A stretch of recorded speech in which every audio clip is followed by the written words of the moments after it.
ओम नमो भगवते वासुदेवाय। अभी हम भगवत गीता अध्याय 1 जिसे अर्जुन विषाद योग कहते हैं उसके श्लोक संख्या 11 से कुछ सीखते हैं तथा देखते हैं कि इस श्लोक का ज्ञान हमारे जीवन शैली तथा सोच को सुधारने में कैसे सहायक हो सकता है।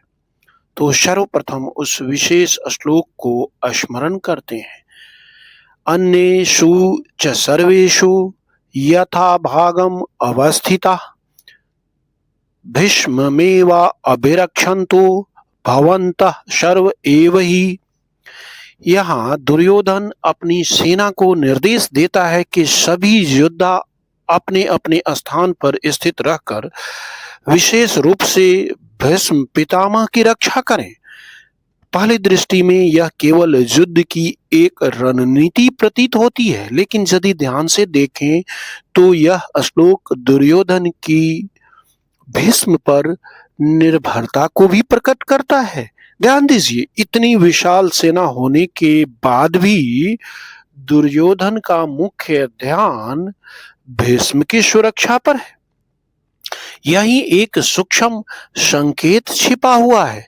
जब मनुष्य किसी एक के सहारे पर अत्यधिक निर्भर हो जाता है तो उसके खोने का भय भी बढ़ने लगता है।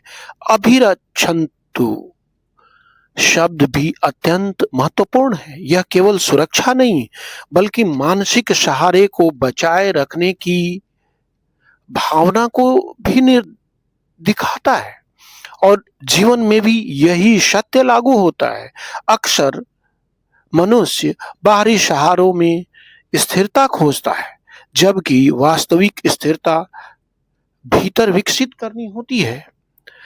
निर्भरता और भय के बीच, सुरक्षा और अस्थिरता के बीच मनुष्य का मन चलता रहता है।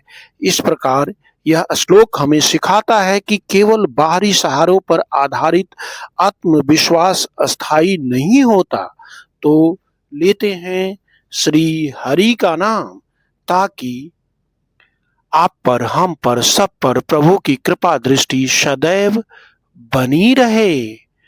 ओम नमो भगवते वासुदेवाय।